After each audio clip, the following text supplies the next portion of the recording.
Hello friends, I am doctor Karthik. இந்த வீடியோவில் நம்ம எதை பற்றி பார்க்க போகிறோம் அப்படின்னா, ஃபிசிக்ஸில் இருக்கிற ஒரு முக்கியமான ஒரு கான்செப்ட் குவாண்டம் மெக்கானிக்ஸ். இந்த குவாண்டம் மெக்கானிக்ஸ்னால் என்ன, குவாண்டம் மெக்கானிக்ஸ் ஆரிஜினேட் ஆனதுக்கான காரணம் என்ன அப்படிங்கிறத பற்றி தான் இந்த வீடியோவில் பார்க்க போகிறோம். குவாண்டம் மெக்கானிக்ஸில் இருக்கிற கான்செப்ட்ஸ் எல்லாத்தையும் நம்ம இன்டெப்த்தாக பார்க்க போகிறது கிடையாது. ஃபஸ்ட்டு இந்த வீடியோவில் நம்ம எதை பற்றி பார்க்க போகிறோம்னா, ஒரு பேசிக் இன்ட்ரோடக்ஷன். குவாண்டம் மெக்கானிக்ஸ்னால் என்ன, இந்த குவாண்டம் மெக்கானிக்ஸ் ஏன் எக்ஸிஸ்டன்ஸ்குள்ளே வந்துச்சு, இந்த குவாண்டம் மெக்கானிக்ஸ் கான்செப்ட்ஸ் ஏன் எவால்வ் ஆச்சு அப்படிங்கிற விஷயங்களை தான் நம்ம இந்த வீடியோவில் பார்க்க போகிறோம். So quantum mechanics. ஸோ இந்த குவாண்டம் மெக்கானிக்ஸுங்கிறது என்ன அப்படின்னா, ஃபிசிக்ஸில் மாடர்ன் ஃபிசிக்ஸ் அப்படின்னு சொல்லி ஒரு கான்செப்ட் சொல்லுவாங்க. Modern physics. இந்த மாடர்ன் ஃபிசிக்ஸோட கான்செப்ட்ஸ்குள்ளே வர்றது தான் இந்த குவாண்டம் மெக்கானிக்ஸ். அது என்ன மாடர்ன் ஃபிசிக்ஸ்? இப்போ இந்த வேர்டு பாருங்க, மாடர்ன் ஃபிசிக்ஸ்னு இருக்கு. பொதுவாக மாடர்ன் அப்படிங்கிற வார்த்தைக்கு நம்ம எப்படி மீனிங் எடுத்துக்குவோம், புதுமையானன்னு சொல்லி நம்ம மீனிங் எடுத்துக்குவோம் இல்லையா? ஸோ மாடர்னாக ட்ரெஸ் பண்ணியிருக்காங்க, ஸோ மாடர்னாக வர்றாங்க அப்படிங்கிற வார்த்தையை நம்ம ரியல் லைஃப்பில் அதிக தடவை கேள்விப்பட்டிருப்போம். ஸோ மாடர்னாக வர்றாங்க, மாடர்ன் ட்ரெஸ்ஸில் வர்றாங்க அப்படின்னு சொல்லும்போது புதுமை. ஸோ புதுசாக இருக்கக்கூடிய ஒரு விஷயத்தை நம்ம மாடர்னாக இருக்குன்னு சொல்லி நம்ம யூஸ்வலாக சொல்லுவோம். அதே மாதிரி இங்கே ஃபிசிக்ஸில் மாடர்ன் ஃபிசிக்ஸ்னு வருது.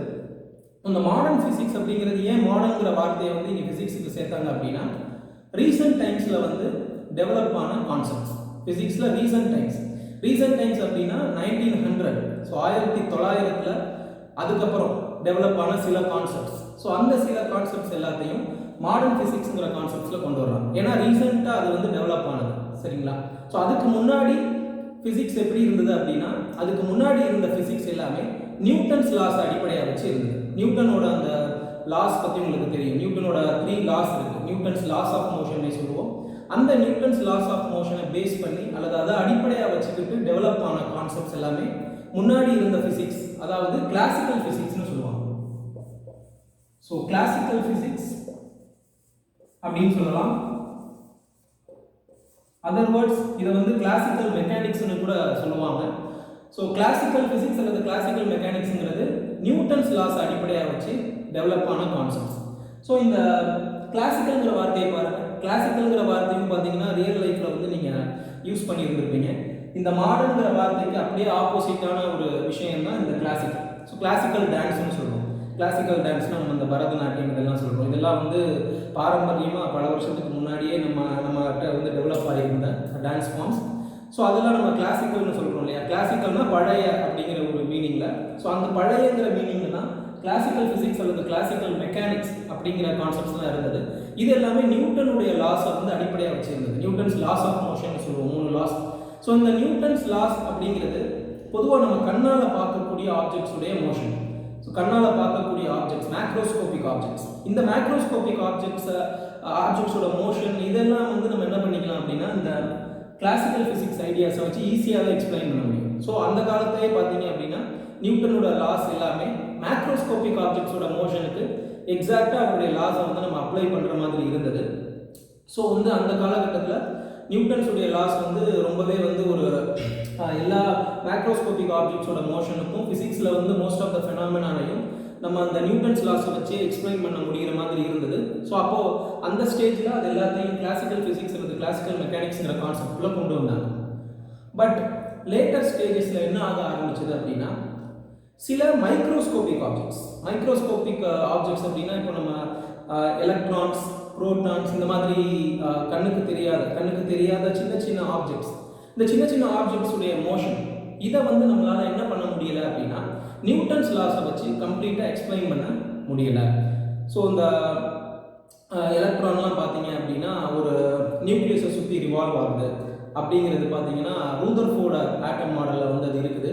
ஸோ ரூதர்ஃபோர்டு ஆட்டம் மாடல்லே அவர் என்ன சொல்லியிருப்பார் அப்படின்னா, எலக்ட்ரான் எல்லாமே நியூக்ளியஸை சுற்றி ரிவால்வ் ஆகி வந்துட்டு இருக்கு அப்படின்னு சொல்லுவார். அப்போது ஒரு நியூக்ளியஸ் இங்கே இருக்குது அப்படின்னா இதை சுற்றி ஒரு எலக்ட்ரான் ரிவால்வ் ஆகி வந்துட்டு இருக்கு அப்படின்றது அந்த ரூதர்ஃபோர்டு அப்படிங்கிறவர் ஏற்கனவே அவருடைய அட்டாமிக் மாடலில் சொல்லியிருக்காரு. பட் அதுலேயே பார்த்தீங்கன்னா நீங்கள் இந்த ரூதர்ஃபோர்டு ஆட்டம் மாடலில் ஒரு ஃபெயிலியர் இருக்குன்னு சொல்லி நீங்கள் படிச்சிருப்பீங்க, உங்களோட ஸ்கூல் லெவலில் படிச்சிருப்பீங்க. என்ன ஃபெயிலியர் அப்படின்னா, இந்த எலக்ட்ரான் ஒரு சார்ஜ்டு பார்ட்டிகல். ஸோ ஒரு சார்ஜ் பார்ட்டிகிள் வந்து இந்த மாதிரி மோஷனில் இருந்தது, மூவ்மெண்ட்டில் இருந்தது அப்படின்னா அந்த சார்ஜ் பார்ட்டிகிள் என்ன பண்ணும் அப்படின்னா ரேடியேஷனை எமிட் பண்ணும் அல்லது எனர்ஜியை வந்து எமிட் பண்ணும். ஸோ இந்த நியூக்ளியஸை சுற்றி இந்த எலக்ட்ரான் இருக்குது, இட்ஸ் சார்ஜ் பார்ட்டிகிள். அது மோஷனில் அல்லது மூவ்மெண்ட்டில் இருக்கும்போது எனர்ஜி எமிட் பண்ணும். அப்படி எனர்ஜி எமிட் பண்ணால் என்ன ஆகும் அப்படின்னா நேரம் ஆக ஆக இந்த எலக்ட்ரானுடைய எனர்ஜி வந்து என்ன ஆகும் அப்படின்னா குறையும்.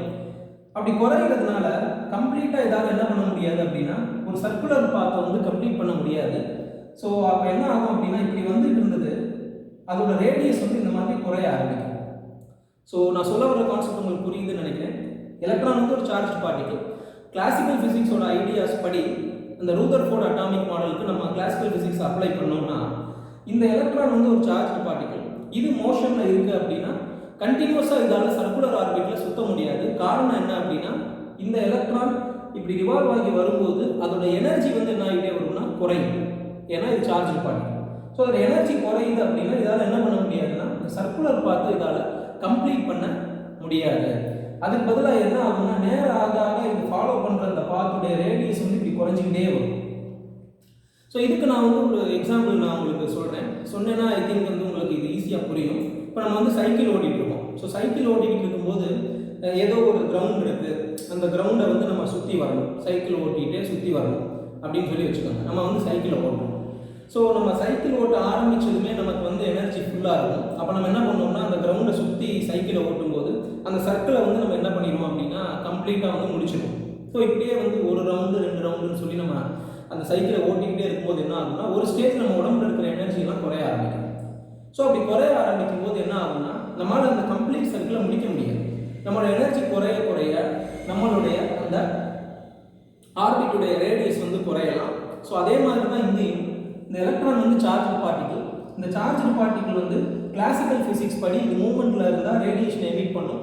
ரேடியேஷனை எமிட் பண்ணும்போது இது என்ன ஆகும் அப்படின்னா இந்த மாதிரி அதனுடைய பாத் வந்து சர்க்குலராக இல்லாமல் இந்த எலக்ட்ரான் வந்து அப்படியே ஸ்பைரல் பாத்தில் வந்து ஃபைனலாக என்ன ஆகிடும் அப்படின்னா இந்த நியூக்ளியஸ்குள்ளே விழுந்துடும். அப்போது எலக்ட்ரானுங்கிறது ஒரு மைக்ரோஸ்கோபிக் பார்ட்டிகிள். இதோட மோஷனுக்கு நான் இப்போ என்னோட கிளாசிக்கல் ஃபிசிக்ஸோட ஐடியாஸை நான் அப்ளை பண்ணேன்னா என்ன ஆகுது, எலக்ட்ரான் வந்து நியூக்ளியஸ்குள்ளே விழுந்துடும். எலக்ட்ரான் நியூக்ளியஸ்குள்ளே விழுந்துட்டா ஒரு ஆட்டம்ங்கிறது அங்கே இல்லாமல் போயிடும். So stability of atom. So stability of ஆட்டம்ங்கிறது நம்ம இந்த கிளாசிக்கல் ஃபிசிக்ஸோட ஐடியாஸை வந்து நம்ம அப்ளை பண்ணோம்னா ஸ்டெபிலிட்டி ஆஃப் ஆட்டம்ங்கிறது கொஸ்டின் மார்க் ஆகும். ஆட்டம்னு ஒன்றே இருக்க முடியாது அப்படிங்கிற மாதிரி ஆகும். பட் நமக்கு நல்லாவே தெரியும் எலக்ட்ரான்ஸ் எல்லாமே நியூக்ளியஸை சுற்றி ப்ராப்பராக சர்க்குலர் ஆர்பிட்ஸில் போய்கிட்டே தான் இருக்குது அப்படிங்கிறது நமக்கு நல்லாவே தெரியும். அப்போது அதை எக்ஸ்பிளைன் பண்ணணும் அப்படின்னா கிளாசிக்கல் ஃபிசிக்ஸோட ஐடியாஸால் முடியலை. ஸோ அப்போது அதை எக்ஸ்பிளைன் பண்ணுறதுக்கு நமக்கு புதுவிதமான சில கான்செப்ட்ஸ் எல்லாம் அப்ளை பண்ண வேண்டியிருந்தது. ஸோ அப்போது சில சயின்டிஸ்ட் வந்து குவாண்டம் மெக்கானிக்ஸ் அல்லது குவாண்டம் ஃபிசிக்ஸ் அப்படிங்கிற ஐடியாஸ் வந்து பார்த்தீங்க அப்படின்னா கொண்டு வர ஆரம்பிக்கிறாங்க. அதில் வந்து நிறைய சயின்டிஸ்டோட கான்ட்ரிபியூஷன் இருக்குது. இப்போ வந்து இந்த குவாண்டம் மெக்கானிக்ஸ் எவால்வ் ஆன காரணத்தில் ஒரு காரணத்தை தான் நான் இங்கே சொல்லியிருக்கேன். அதாவது மைக்ரோஸ்கோபிக் ஆப்ஜெக்ட்ஸோடைய மோஷன் அதை வந்து எக்ஸ்பிளைன் பண்ண முடியல. ஸோ அதனால் வந்து ஸ்டெபிலிட்டி ஆஃப் ஆட்டம்ங்கிறது கொஸ்டின் பண்ணுற மாதிரி இருக்குது. இது வந்து ஒரு ரீசன். குவாண்டம் மெக்கானிக்ஸ் வந்து எவால்வ் ஆனதுக்கு இது ஒரு ரீசன். ஸோ அது போக வேறு சில ஃபிசிக்ஸ் ஃபினாமினா இருக்குது. அதாவது என்னென்னா photo electric effect, black body radiation, இந்த மாதிரி சில ஃபிசிக்ஸில் இருக்கிற சில ஃபினாமினான இந்த கிளாசிக்கல் மெக்கானிக்ஸ் அல்லது கிளாசிக்கல் ஃபிசிக்ஸ் கான்செப்ட்ஸால் என்ன பண்ண முடியல அப்படின்னா எக்ஸ்பிளைன் பண்ண முடியல. இப்போ ஸோ இந்த ஃபோட்டோ எலக்ட்ரிக் எஃபெக்ட், இந்த ஃபோட்டோ எலக்ட்ரிக் எஃபெக்டை கிளாசிக்கல் மெக்கானிக்ஸால் எக்ஸ்பிளைன் பண்ண முடியலைன்னு சொல்லியிருந்தேன். இந்த ஃபோட்டோ எலக்ட்ரிக் எஃபெக்டை பற்றி உங்களுக்கு ஏற்கனவே தெரிஞ்சிருக்கும்னு நினைக்கிறேன். அதாவது ஒரு மெட்டல் இருக்குது, இந்த மெட்டலோட சர்ஃபேஸில் ரேடியேஷன்ஸ் போய் படுது. ரேடியேஷன்ஸ்னால் லைட், சரிங்களா? ஸோ ஒரு மெட்டலோட சர்ஃபேஸில் லைட் போய் படும்போது அந்த மெட்டலில் இருந்து எலக்ட்ரான்ஸ் வந்து என்ன ஆகுது அப்படின்னா எமிட் ஆகுது. ஸோ இந்த ஃபோட்டோ எலக்ட்ரிக் எஃபெக்ட்டுக்கான டீட்டெயில்டு எக்ஸ்பெரிமெண்டல் செட்டப் அதை பற்றிலாம் நான் எதுவும் டிஸ்கஸ் பண்ணலை. ஸோ ஜஸ்ட் நான் ஃபோட்டோ எலக்ட்ரிக் எஃபெக்ட்னா என்னென்னு சொல்கிறேன். லைட் வந்து மெட்டலோட சர்ஃபேஸில் படும்போது அந்த மெட்டலில் இருந்து எலக்ட்ரான்ஸ் வந்து எஜெக்ட் ஆகுது. இதுதான் வந்து என்ன அப்படின்னா ஃபோட்டோ எலக்ட்ரிக் எஃபெக்ட்னு சொல்லுவாங்க. இப்போது இந்த ஃபோட்டோ எலக்ட்ரிக் எஃபெக்டை வந்து அப்சர்வ் பண்ணும்போது, அந்த சயின்டிஸ்ட் வந்து அப்சர்வ் பண்ணும்போது லைட் போய் அந்த மெட்டலோட சர்ஃபேஸில் பட்டதுமே இம்மீடியட்டாக இன்ஸ்டன்டேனியஸாக என்ன ஆயிருக்கு அப்படின்னா எலக்ட்ரான்ஸ் எல்லாமே உள்ளே இருந்து எஜெக்ட் ஆக ஆரம்பிச்சிருக்கு. இப்போ இது வந்து பார்த்தீங்கன்னா ஒரு ஆச்சரியமான ஒரு விஷயம். எதனால் வந்து இது ஆச்சரியமான விஷயமா இருக்குது அப்படின்னு பார்த்தீங்கன்னா, ஸோ லைட் அப்படின்னு இருந்ததுன்னா it carries energy. Light is a form of energy அப்படிங்கிறது நமக்கு நல்லாவே தெரியும். ஆனால் முன்னாடி ஹைஜன் அப்படிங்கிற ஒரு சயின்டிஸ்ட் வந்து ஒருத்தர் இருந்தார், ஹைஜன். ஸோ ஹைஜன்கிற சயின்டிஸ்ட் வந்து பார்த்தீங்கன்னா என்ன சொல்லியிருக்காரு அப்படின்னா, லைட்டோட எனர்ஜி எப்படி டிஸ்ட்ரிபியூட் ஆயிருக்குன்னா இந்த ஃபார்ம் ஆஃப் வேவ் ஃப்ரண்ட்ஸ்னு சொல்லி சொல்கிறாங்க. வேவ் ஃப்ரண்ட்ஸ் அப்படின்னா நீங்கள் வந்து இந்த ஆப்டிக்ஸ் எல்லாம் படிச்சிருந்தீங்கன்னா, ஸ்கூல் லெவலில் ஆப்டிக்ஸ் எல்லாம் படிச்சிருப்பீங்க. அதில் வந்து இந்த லைட்டோட எனர்ஜி வேவ் ஃப்ரண்ட்ஸில் ஸ்ப்ரெட் ஆயிருக்கு.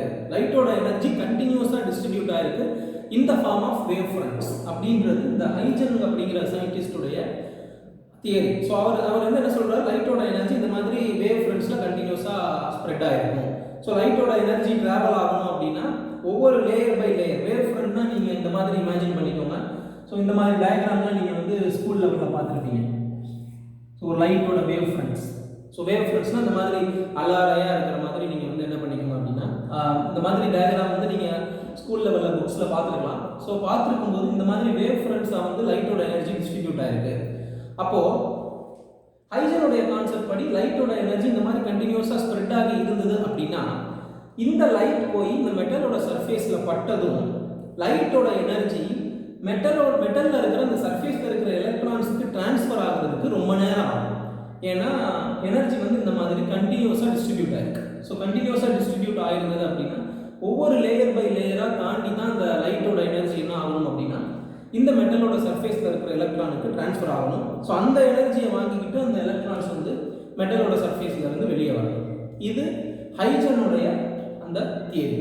இதுவும் வந்து கிளாசிக்கல் மெக்கானிக்ஸ் அல்லது கிளாசிக்கல் ஃபிசிக்ஸ், ஸோ பழைய ஃபிசிக்ஸ் ஐடியாஸோட ஒரு கான்செப்ட் தான் இந்த ஹைஜன் பிரின்சிபல்ஸ் அப்படின்றது. ஸோ இந்த ஹைஜன்ஸ் பிரின்சிபல்ஸ் படி லைட் இங்கே மெட்டலில் பட்டதுமே எலக்ட்ரான்லாம் இமீடியட்டாலாம் வெளியே வர முடியாது. It will take more time. ஆனால் ஆக்சுவலாக அப்சர்வ் பண்ணது என்ன, லைட் போய் இந்த மெட்டல் சர்ஃபேஸில் பட்டதும் எலக்ட்ரான்ஸ் வந்து வெளியே வந்திருக்கு. அப்போது இந்த ரிசல்ட் ஃபோட்டோ எலக்ட்ரிக் எஃபெக்டுடைய இந்த ரிசல்ட் முக்கியமாக கிளாசிக்கல் தியரிஸான அந்த ஹைஜன் சொன்ன கான்செப்ட் படி ஒத்து வரலை, அல்லது கிளாசிக்கல் மெக்கானிக்ஸால் என்ன பண்ண முடியலை அப்படின்னா இந்த விஷயத்தை வந்து என்ன பண்ண முடியலை அப்படின்னா எக்ஸ்பிளைன் பண்ண முடியலை.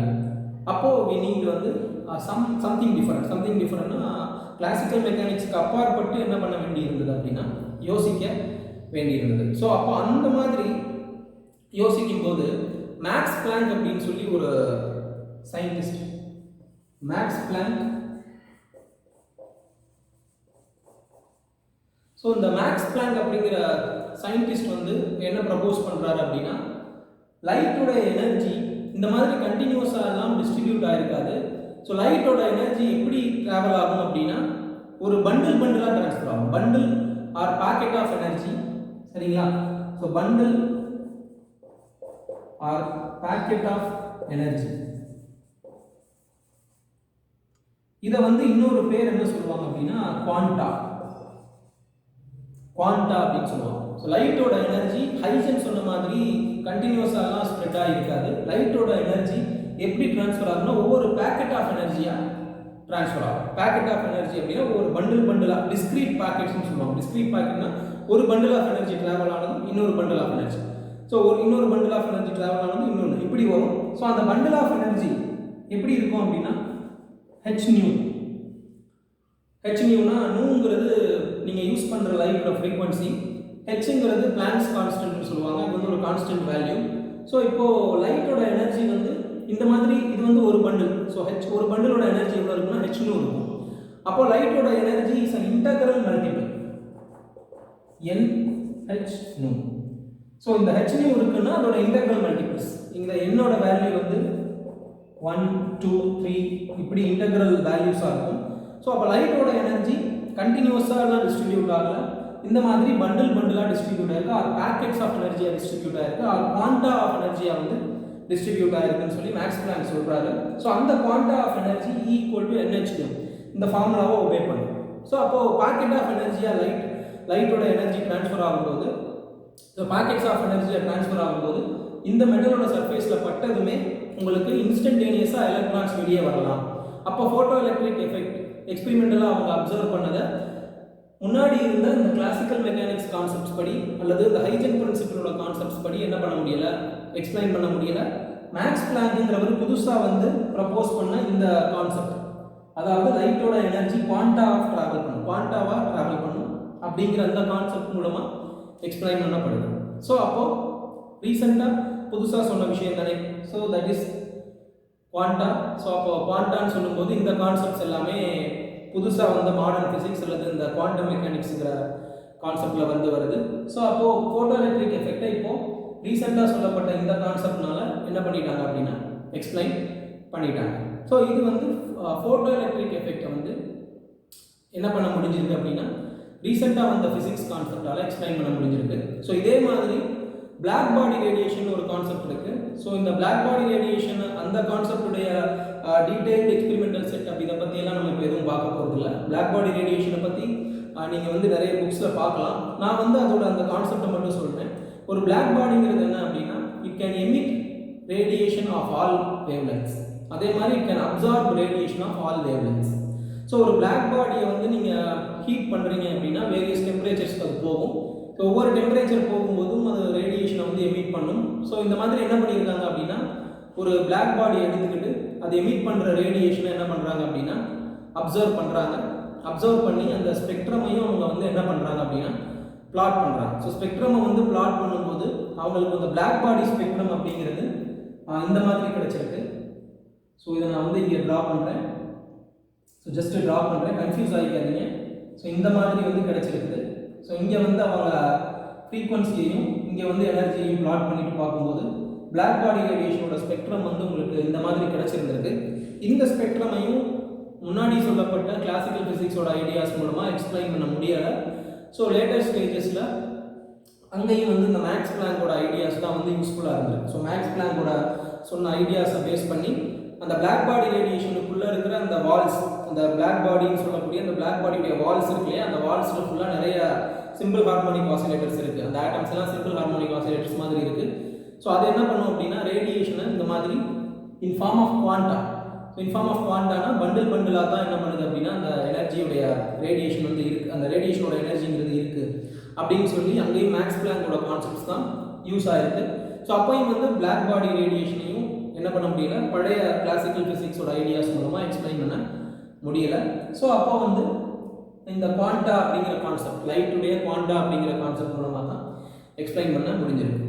ஸோ அப்போ இந்த மாதிரி என்ன பண்ண ஆரம்பித்தாங்கன்னா புது ஐடியாஸ் வந்து வர ஆரம்பிச்சது. அந்த ஐடியாஸை கூட குவாண்டம் மெக்கானிக்ஸுங்கிற கேட்டகரியில் வந்து வச்சுருக்காங்க. அதாவது நார்மலாக வந்து நம்ம மேக்ரோஸ்கோப்பிக்காக பார்க்குற விஷயங்கள், இப்போ வந்து ஒரு கார் மூவ் ஆகுது, லாரி மூவ் ஆகுது, எது வேணாலும் மூவ் ஆகுது, அந்த மோஷன் அதோடைய அந்த ப்ராப்பர்ட்டிஸ் இது எல்லாத்தையுமே வந்து நம்ம நியூட்டன்ஸ் ஐடியாஸை வச்சு நம்ம எக்ஸ்பிளைன் பண்ணிக்கலாம். பட் கண்ணுக்கு புலப்படாத விஷயங்கள் மைக்ரோஸ்கோப்பிக்காக இருக்கும்போது அதெல்லாம் வந்து குவாண்டம் மெக்கானிக்ஸ் ஐடியாஸ், இந்த மாதிரி குவாண்டம் மெக்கானிக்கல் ஐடியாஸை வச்சு தான் நம்ம வந்து எக்ஸ்பிளைன் பண்ண வேண்டியிருக்கு. ஸோ இந்த மாதிரி தான் என்ன ஆச்சு அப்படின்னா குவாண்டம் மெக்கானிக்ஸுங்கிறது அந்த கான்செப்ட் வந்து என்ன ஆக ஆரம்பிச்சது அப்படின்னா டெவலப் ஆக ஆரம்பிச்சது. ஸோ நான் ஏற்கனவே சொல்லியிருந்தேன், இந்த குவாண்டம் மெக்கானிக்ஸ் வர்றதுக்கான காரணம் என்னென்னா ஆட்டமோட ஸ்டெபிலிட்டியை எக்ஸ்பிளைன் பண்ணுறதுக்காகவும் எக்ஸ்பிளைன் பண்ண முடியாத ஆரம்பத்தில். ஸோ அதனால் வந்து வந்தது. இன்னொன்று இந்த மாதிரி சில phenomena, photo electric effect, black body radiation, Compton effect, இந்த மாதிரி சில ஃபிசிக்ஸில் சில ஃபினாமினா இருக்குது. ஸோ அந்த ஃபினாமினா ஃபுல்லாகவுமே வந்து கிளாசிக்கல் ஃபிசிக்ஸ் அல்லது கிளாசிக்கல் மெக்கானிக்ஸால் எக்ஸ்பிளைன் பண்ண முடியலை. அதே மாதிரி ஆட்டமோட ஸ்பெக்ட்ரம், ஆட்டமோட ஸ்பெக்ட்ரல் லைன்ஸ்னு சொல்லுவாங்க. அந்த ஆட்டமோட ஸ்பெக்ட்ரல் லைன்ஸ் எல்லாமே டிஸ்க்ரீட்டாக இருந்திருக்கு. டிஸ்க்ரீட் அப்படின்னா in form of lines, spectral lines. Spectral லைன்னா என்னங்கிறதுக்கு நான் வந்து ஒரு எக்ஸாம்பிள் சொல்கிறேன். ஸ்பெக்ட்ரோமீட்டர்னு சொல்லி ஒரு இன்ஸ்ட்ருமெண்ட்டை வந்து ஸ்கூல் லெவலில் வந்து நீங்கள் ஐ திங்க் யூஸ் பண்ணியிருந்திருப்பீங்க. மெர்க்குரி வேப்பர் லேம்போட ஸ்பெக்ட்ரம், அதில் இருக்கிற அந்த ஸ்பெக்ட்ரல் லைன்ஸோட வேவ்லென்த் கால்குலேஷன் அதுக்கெல்லாம் வந்து நீங்கள் யூஸ் பண்ணியிருந்திருப்பீங்கன்னு நினைக்கிறேன். ஸோ அந்த ஸ்பெக்ட்ரம் பார்த்தீங்க அப்படின்னா அதில் லைன் பை லைனாக தெரியும் உங்களுக்கு வந்து ஒவ்வொரு கலர்ஸும். மெர்க்குரி வேப்பர் லேம்ப் அப்படிங்கிறது ஒயிட் லைட். இந்த ஒயிட் லைட்டில் பார்த்தீங்கன்னா ஒவ்வொரு கலரும் வந்து தனித்தனி லைன்ஸாக கிடைக்கும், கண்டினியூஸாக கிடைக்காம தனித்தனி லைன்ஸாக கிடைக்கும். ஸோ அப்போதும் ஆட்டமோட ஸ்பெக்ட்ரம்ங்கிறது இந்த மாதிரி டிஸ்க்ரீட் லைன்ஸாக வந்து கிடைச்சிருக்குது. ஸோ அந்த ஆட்டமோட ஸ்பெக்ட்ரம் ஏன் வந்து இந்த மாதிரி டிஸ்க்ரீட் லைன்ஸாக கிடைக்குது அப்படிங்கிறதையும் வந்து இந்த கிளாசிக்கல் ஃபிசிக்ஸால் எக்ஸ்பிளைன் பண்ண முடியல. ஏன்னா ஏற்கனவே சொன்ன மாதிரி ஹைஜன் என்ன சொல்கிறாரு, லைட்டோடைய எனர்ஜி வந்து பார்த்தீங்கன்னா கண்டினியூஸாக தான் டிஸ்ட்ரிபியூட் ஆகிருக்கும். ஸோ அப்போ உங்களுக்கு கம்ப்ளீட் பேண்ட் மாதிரி தான் அந்த ஸ்பெக்ட்ரம் கிடைக்கணும். ஹைஜனோட கான்செப்ட் படி கம்ப்ளீட் பேண்ட் எனர்ஜி பேண்ட்ஸ் மாதிரி தான் வந்து அந்த ஸ்பெக்ட்ரம் வந்து கிடைச்சிருக்கணும். பட் ஆட்டமோட ஸ்பெக்ட்ரம்ல you are getting discrete lines. So discrete lines கிடைக்குதுன்னா அதோட எனர்ஜி இந்த மேக்ஸ் பிளாங்க் சொன்ன மாதிரி டிஸ்க்ரீட் குவாண்டான ஒரு பேக்கெட் ஆஃப் எனர்ஜியாக இருக்கும், கண்டினியூஸாக இருக்காது. ஸோ அப்போது இதுவுமே வந்து இந்த மாதிரி புதுசாக கண்டுபிடிக்கப்பட்ட கான்செப்ட்ஸ், குவாண்டம் மெக்கானிக்ஸ் கான்செப்ட்ஸை பேஸ் பண்ணி தான் எக்ஸ்பிளைன் பண்ண முடிஞ்சிருக்கு. ஸோ இதெல்லாம் தான் வந்து பார்த்தீங்க அப்படின்னா ஒரு கிளாசிக்கல் மெக்கானிக்ஸ் ஐடியாஸ்லேருந்து குவாண்டம் மெக்கானிக்ஸ் ஐடியாஸ் டெவலப் ஆகிறதுக்கு காரணமாக இருந்தது. இதுதான் வந்து பார்த்தீங்க அப்படின்னா ஒரு குவாண்டம் மெக்கானிக்ஸ் அப்படிங்கிற ஒரு கான்செப்ட் வந்து ஆரிஜினேட் ஆகிறதுக்கு காரணம். ஸோ இதை வந்து நம்ம இன்றைக்கி இந்த வீடியோவில் பார்த்துருக்கோம். இந்த வீடியோவை பாருங்கள். இந்த வீடியோ உங்களுக்கு பிடிச்சிருந்தது அப்படின்னா லைக் பட்டனை ப்ரெஸ் பண்ணுங்கள். இந்த வீடியோ உங்களோட ஃப்ரெண்ட்ஸ் ரிலேட்டிவ்ஸ் யாருக்குனாலும் நீங்கள் ஷேர் பண்ணணும்னு நினச்சிங்கன்னா ஷேர் பண்ணுங்கள். நீங்கள் ஸ்டில் வந்து என்னோடய சேனலுக்கு சப்ஸ்கிரைப் பண்ணாமல் இருந்தீங்க அப்படின்னா சப்ஸ்கிரைப் பண்ணிக்கோங்க. சப்ஸ்கிரைப் பண்ணதுக்கப்புறமா பக்கத்தில் இருக்கிற பெல் ஐக்கனை டேப் பண்ணிங்க அப்படின்னா நான் இன் ஃபியூச்சர் போடக்கூடிய புது வீடியோஸ்க்கான நோட்டிஃபிகேஷன் உங்களுக்கு உடனே கிடைக்கும். ஸோ நம்ம அடுத்த வீடியோவில் மீட் பண்ணலாம். அடுத்த வீடியோவில் நான் எதை பற்றி பேச போகிறேன் அப்படின்னா மேட்டர் வேவ்ஸ்ன்னு சொல்லி ஒரு கான்செப்ட் இருக்குது. அதுவும் வந்து குவாண்டம் மெக்கானிக்ஸோட சம்மந்தப்பட்டது தான். அந்த மேட்டர் வேவ்ஸ்னால் என்னங்கிறத பற்றி நான் டீட்டெயிலாக என்னோட அடுத்த வீடியோவில் சொல்கிறேன். தேங்க்ஸ் ஃபார் வாட்சிங் திஸ் வீடியோ. தேங்க்யூ.